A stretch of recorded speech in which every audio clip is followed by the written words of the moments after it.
Thanks for checking out Chamber Web TV. This is Cambridge Votes 2014, a conversation with candidates for the upcoming October 27th municipal election.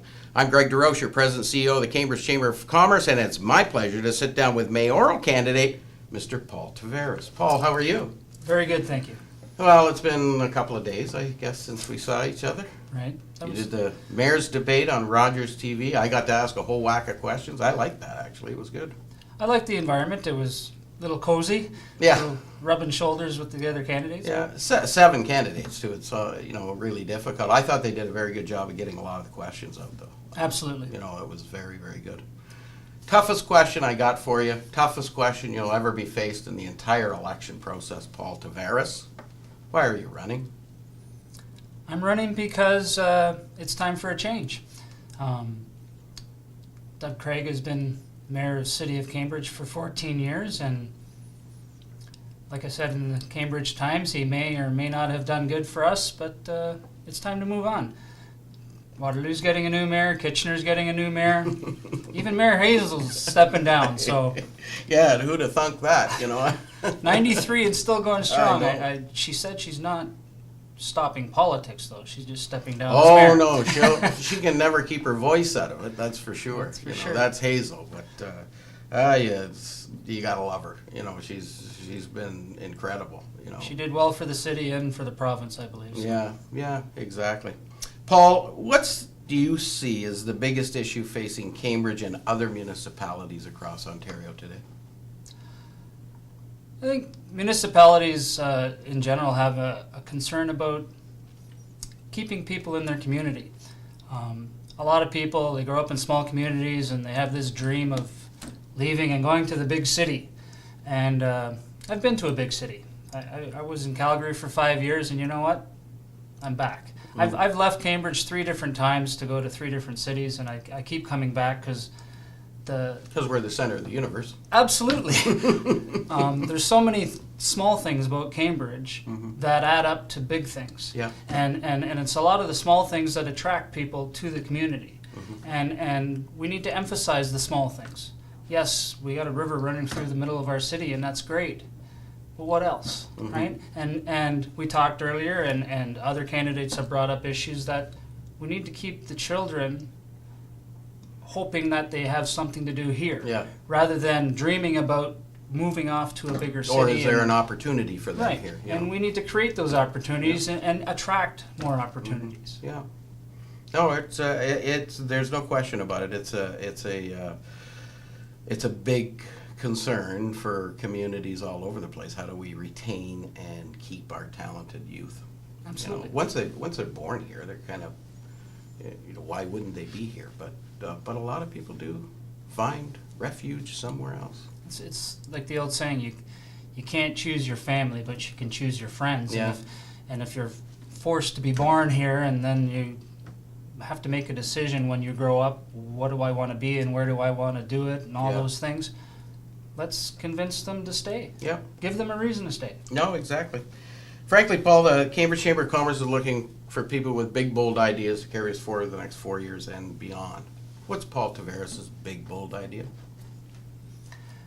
My big, bold idea is not to be a politician. My belief in this current system that we have, 3 tiers, you got municipal, you got provincial, you got federal. Yes, there is the need for people to be political, to make decisions without emotions and do the right thing.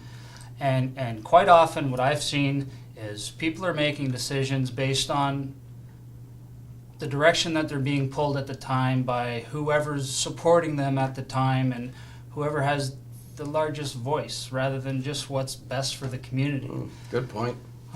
Squeaky wheel gets the grease. Absolutely, and I don't like to harp on different issues, but the old post office is one of those issues where the squeaky wheel is getting the oil, and it's getting pushed a little too quickly, I think, for some people, and people are getting rubbed the wrong way. There's lots of confusion. I want to decrease the confusion in issues facing the city. Transparency is a buzzword, and yes, it's easy to say, we're going to be transparent, we're going to be accountable, but do it. Yeah. No, I agree, for sure. Yeah, you need to be transparent about issues, there's no question about it, but you need to be progressive too in your ideas. And sometimes there's a large element of the community that doesn't understand what progressive is. You know, it's a shell game, so to speak, for most people, and they think things are hidden when they're maybe not hidden, but they just didn't pay attention to them. We talked about how much people pay attention. Municipal politics is very confusing. Yes, it is. You know, most people don't know that the city of Cambridge doesn't pick up their garbage. The region of Waterloo does. You know, or their water supply doesn't come from the city of Cambridge, it comes from the regional municipality of Waterloo. You know, so there's lots of confusing things, and I think open, transparent, and understanding those is incumbent upon municipal jurisdictions to make sure people understand everything.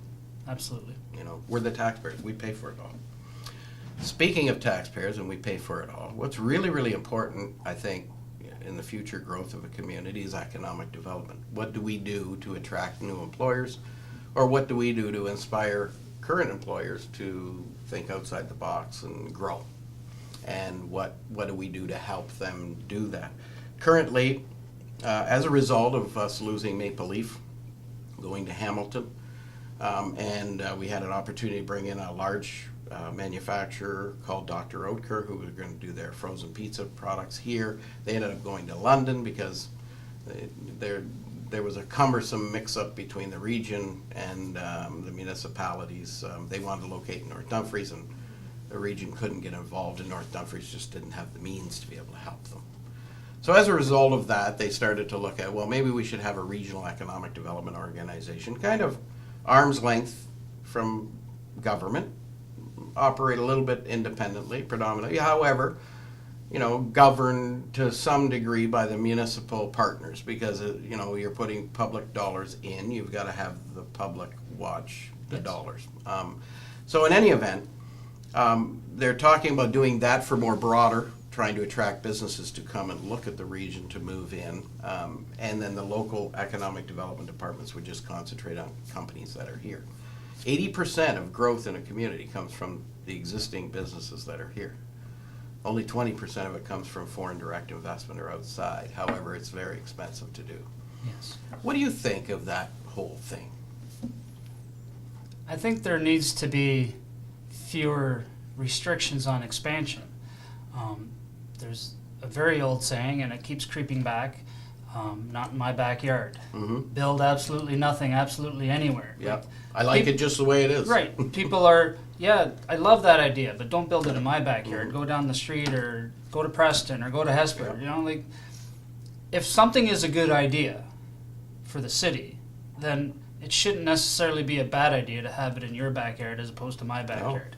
Okay, if someone's already there, don't discourage them from expanding.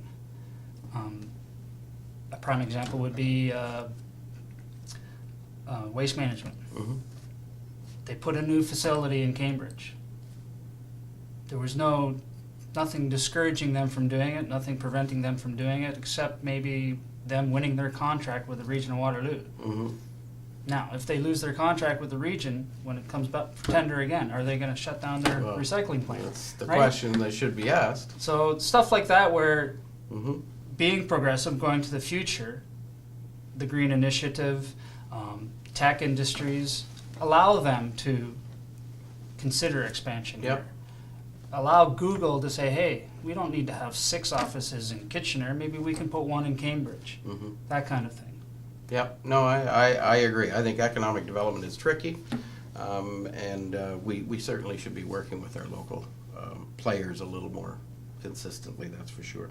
The Chamber, as you know, was opposed to the LRT. We were opposed to the LRT for not just because we don't like public transportation or we think we shouldn't fund it. We were opposed to it really based on the technology. We felt that that wasn't the right technology to put streetcars in. We should have looked outside the box at other alternatives. But and more particularly, we were concerned about the fact that Cambridge taxpayers had to pay for it, and we likely would never see it.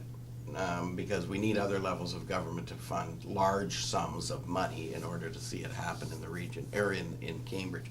So, however, that's a dead issue, but I like to take this opportunity to let everybody know that I'm still not warm to the idea. But it's a done issue.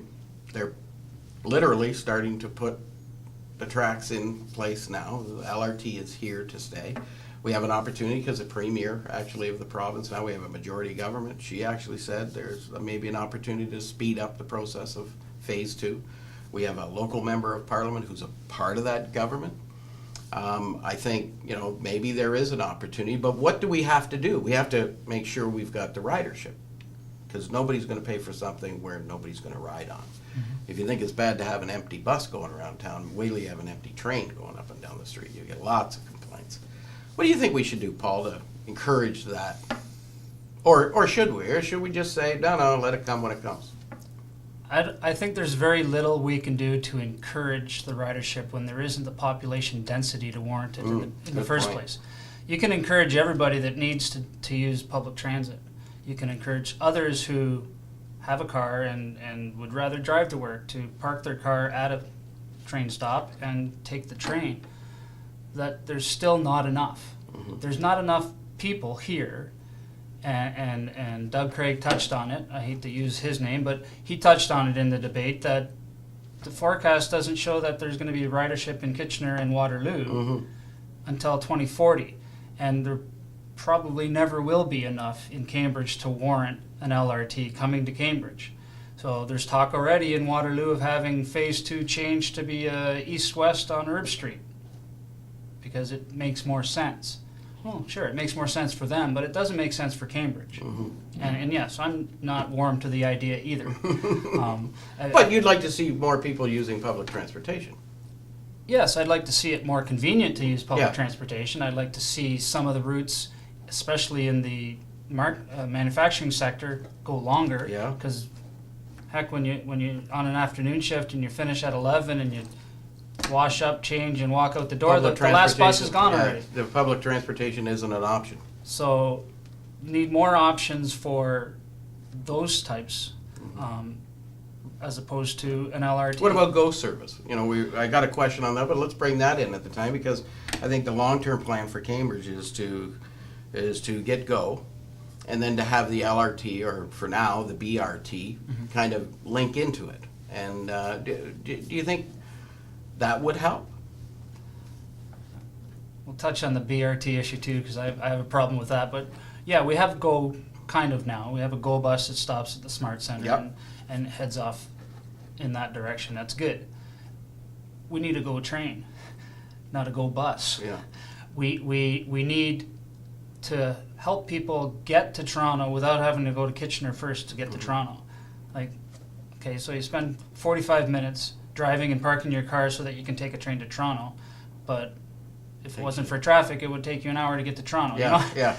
So instead of 2.5 hours on a bus. So yeah, that existing rail line that we do have that goes in that direction, you need to twin that up, and you need to get. Do you think there'd be bigger advantages as well from having GO? Do you think we'd see some economic spin-off of having 2-way all-day GO service to Toronto? Well, there's already been an influx of people coming to Cambridge in the town line area to live here and drive to Toronto and work and drive back. Yeah. So if we had GO service directly from Cambridge, I think that would just increase that and accelerate the expansion of... People could sell their expensive properties in Toronto and buy cheaper properties and have more disposable income, but have to travel every day. This vision of a train line down the middle of the 401, I don't necessarily see that happening. I hear people talking about it at all. You know what, to be honest with you, I've never taken the GO service.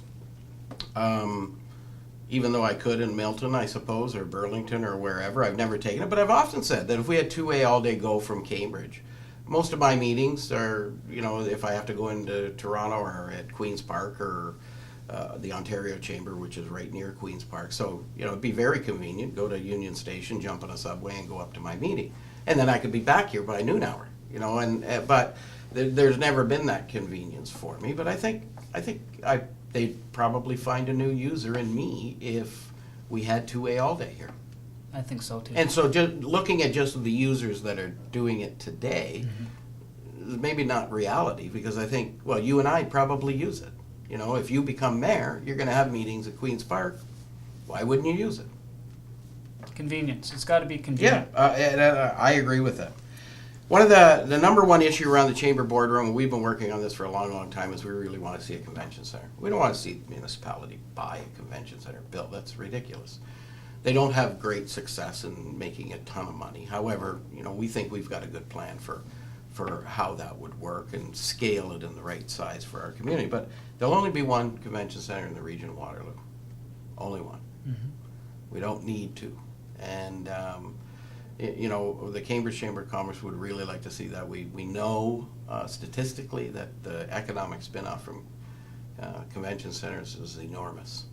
That municipalities have found that it's revitalized downtowns or commercial sectors that they've been built in. What do you think about a convention center? I think a convention center is a good idea for the region and for Cambridge especially, again, with the convenience of the 401.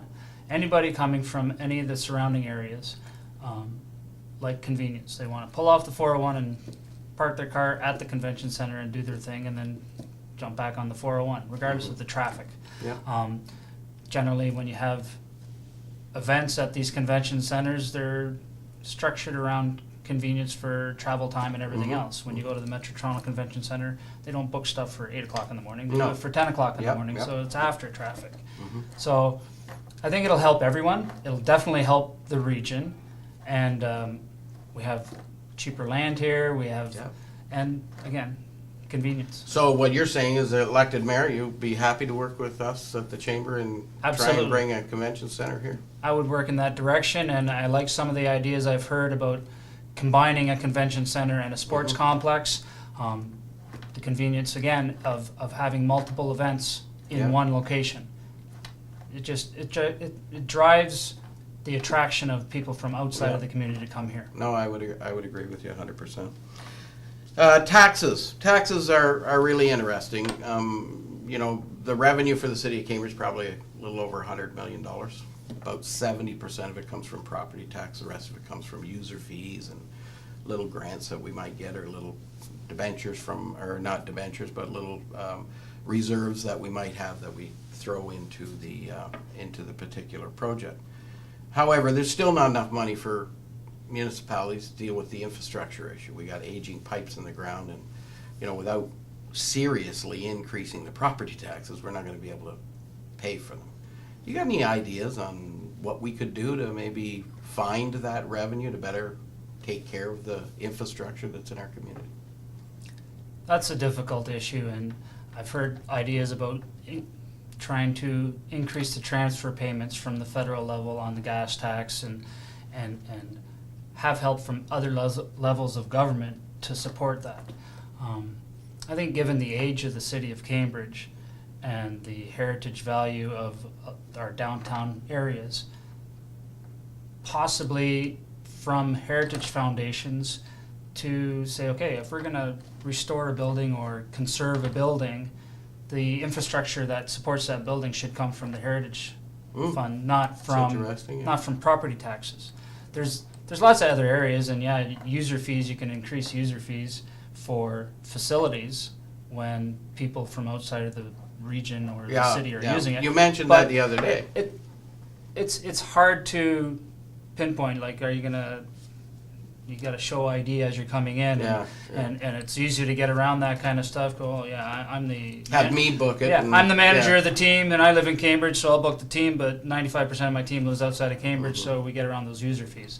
So everybody's going to balk at increasing user fees for recreation. No, I would agree. I think there needs to be probably at some point a serious discussion on how we deal with these issues, and how do we find that alternative. User fees are in essence a tax. Yes. I'm a taxpayer. I built the arena, but if I want to use it, I got to pay. So I'm not saying that's wrong. I'm saying that's right, but they're in essence still a tax, and I think we have to be mindful of how much we do tax people. But there are maybe other there maybe is some merit in looking at other levels of government. We've got below the bureaucracies in the province and in the federal government, so they could save some money somewhere, I'm sure.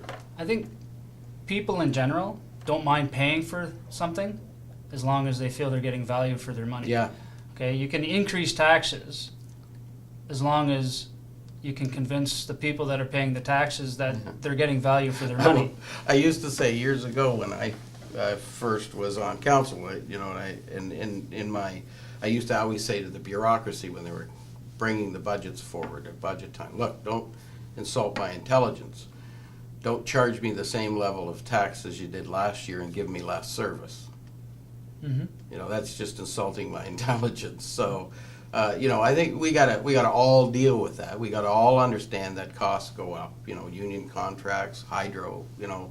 Cities got to pay hydro just like you and I. So, those costs do rise, and we have to understand that as well. But there are always areas of efficiencies we can find. Absolutely. And find some added revenue, but I think there's other sources we can look at too. The last major question really is talking about our airport. The airport was undergoing a review. They had 4 different options, and one was basically a do-nothing option. One was, basically a do-nothing option, but maybe paint the outside of the building. And then there was an option that showed a reasonable level of increased length in the runway so bigger planes can come in, add some more terminal space so that we could attract more airlines into the area. Largely funded, all funded actually, my understanding was by the private sector. So private companies would come in there, build hangars and do that kind of stuff and really fund the growth of the airport. And it would also mitigate noise because they would be able to provide more air traffic controllers. We could, align jets coming in so they're not flying over residential areas or taking off over residential areas. We'd have a little bit better control because we don't have 24-hour control service here. Some of these planes that come in early in the morning, there's nobody in the tower. They land on their own. Yeah, it is interesting, and that's largely where the complaints come from. But I think there were other noise mitigation issues as well that were along the way. We really believe, the Cambridge Chamber of Commerce believes that our airport is a jewel. It's a jewel for economic growth and prosperity. It connects the region to the world and the businesses that are here to the world, makes it convenient. I use the American Airlines every time. If I have to travel into the U.S., even though I have to get off and change planes in Chicago, I'll use it 100% because I want to deal locally, and there's nothing better than driving 15 minutes out here, parking my car, walking 20 feet to sit down in the lounge and then jumping on the plane and I'm gone. That's just way too convenient. But, we've got issues around that. There's no question. Some of the issues are Cambridge people, where the planes fly over their houses. What do you think we should be doing, and should we be trying to find mechanisms, or should we just do what regional council has done now and put it all on hold? I don't like putting things on hold. You don't progress by putting things on hold. It goes back to the same issue of people wanting progress but not close to them. Mm-hmm. So yeah, you got to work on a solution that will allow for the expansion of the airport, which I've used myself as well going to Calgary, mm-hmm. but to include the safety factor as well. If there's currently planes landing there without proper control at the tower, then you need to expand the hours of the tower or decrease the available landing times. Mm-hmm. And you can only do that by expanding runways. Mm-hmm. So it's a give and take, and you got to find a happy medium somewhere where you're voicing and you're listening to all the concerns for safety and for noise, but you're also listening to the people that want that convenience mm-hmm. of parking there instead of driving to Toronto or London or Hamilton. So really what you're saying is nothing should be on hold. We should be looking for options and we should look for solutions. Options now rather than options after the election. I don't think it's going to get any better. As housing closes in around the airport, I don't think there's going to be better opportunity down the road. But no, well, if the plan going 10 years into the future shows a runway here, well, then you're not going to intensify residential around that runway.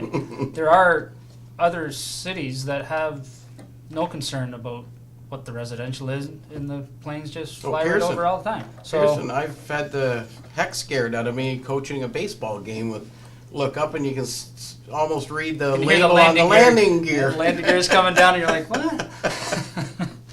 It's really interesting. But airports are, they're critically important. You've used it. I use it all the time.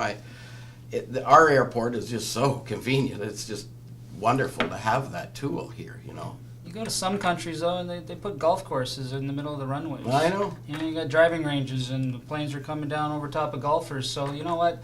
It's a tolerance thing, and I touched on tolerance at the debate Yep, a couple you did, days ago.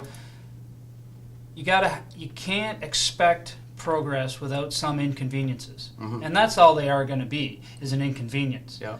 And if you're going to look at buying a home close to that airport in the future, you got to know that airport's going to get bigger. I would think. Okay, so if you have a concern about the noise, then sorry, I have to say blunt things sometimes. Yeah. Don't move there. Yeah. There's lots of areas in Cambridge and Waterloo region where you can move where there's not going to be a concern Yeah. about the airport. No, I would agree with you. And there's 100%. lots of attractive areas. Yes. Oh, for sure. So. For sure. Tell me something, Paul. Where do you see Cambridge in 25 years? Unfortunately, and I say this honestly, unfortunately I see Cambridge as part of this big city of Waterloo that they have planned at the province, which people say it's another one of those done deals. Kind of like when Hamilton expanded its borders and you leave Cambridge and it says welcome to Hamilton, City Hall 33 kilometers away. That's in the works already Mm-hmm. for this region. So the city of Cambridge, unfortunately, won't be the city of Cambridge in 25 years probably. Well, let's all hope not. I don't want it, No. but that's the direction it's going, and I think people need to be aware of that. I don't think there's enough people. As far as the transparency goes, they don't go around advertising that. No. There's no sign on the 401, welcome to Cambridge, but in 25 years it's going to say welcome to Waterloo. Yeah. Okay? No one talks about it. That'd be a bad advertising campaign. Nobody talks about it. No, I know. Okay? I know. But that's another one of those things that's hush-hush at the province level where someone like Catherine McGarry is Yeah. not going to talk about it Mhm. until it happens. Yeah. And then when it happens, it's going to be like that LRT thing. Well, it's already in the works. It's done. You can't do anything about it. But if people like me don't talk about it, then the people out there aren't going to know about it. Yeah. No, you're exactly right. You know what I want to talk about and what I'm really excited about, Paul? Finally, you do your banking online, you do lots of personal things online, and finally you're going to be able to vote online. I am so excited about that. I told all my friends on October the 11th I'm going to take a picture of me voting in my pajamas. I don't want to see that. Well, you will see it because you're a friend on Facebook, so you're going to see it. But I think it's very exciting. The internet's over 25 years old. It's the 21st century. My goodness sakes alive. Why shouldn't we be able to vote online? Why shouldn't we, voter engagement is about creating as many opportunities as you can for people to have their voice. This is creating a lot more opportunity. Vote online or by phone, or if you really wanna, you can go in person on the 27th. I choose not to. I choose to sit at home in the convenience of my home and the privacy of my own home and make my selections. And I think that's wonderful. What do you think? I think it's going to be a good thing in general. It will increase the votership and the people that generally don't vote because they don't want to leave work to vote. They don't want to leave their nice, comfortable home to vote. Yeah. And yeah, they can vote in their pajamas. However, there's also the flip side where there's the potential for collusion, where, yeah, you never vote, so I want to influence a particular candidate, so I'm going to go around to all my friends that I know won't vote, and I'm going to buy their access, right? And I'm sure there are security measures in place to prevent that from happening, but the old adage, if somebody wants to steal something, they're going to steal it. It doesn't matter if you put a I guess my club on argument your for steering that would be, since the beginning of time, when they used to vote by show of hands, there's always the person that wore a shirt with different colored Absolutely, sleeves to yeah. try, everybody's tried to do that, and I don't think that this necessarily, it might give greater opportunity, but the whole fact of the matter will be there'll be more people voting. Yes. And it'll still water those little issues down to probably the same as they were before. But I just think, I think, it's about time. We should be setting an example of utilizing the technology that's at our fingertips. I asked for this when I was on council back in the 90s. And at that time, they were, of course, really concerned about security. I just said, let's do it, Yeah. Other communities have used it and it's worked for them. So yes, I'm sure it will work. but there are concerns with Yeah. some people. Oh, and I think there should be concerns in any way you're exercising a vote where it's one person, one vote. And, that's the way it should always be. And I think that's a credible concern. I just think that that is good. We're taking this step, and I'm sure they'll mitigate as much as they possibly can. And hopefully at the end of the day, instead of 28% voter turnout, we have 50% voter turnout. And finally, the majority of the people actually select their local government. I'd like to see that. Yeah, I think so. Any last words for the citizens of Cambridge that are going to cast their ballot on either online, by phone, or on the 27th? I'm going to repeat the same thing I said in my 15 seconds of opportunity in the debate at Rogers. It's change, single word. It's time for a change. Your one vote can make an influence on that change. So on October 27th, vote. And of course, you probably would like them to vote for you. Sure, vote for Paul Tavares. Ladies and gentlemen, once again, thanks for checking out Chamber Web TV. This is Cambridge Votes 2014, a conversation with the candidates for the upcoming October 27th municipal election. And once again, I'm Greg DeRocher, and it's been a real pleasure to sit down with mayoral candidate, Mr. Paul Tavares. Paul, good luck. Thank you very much.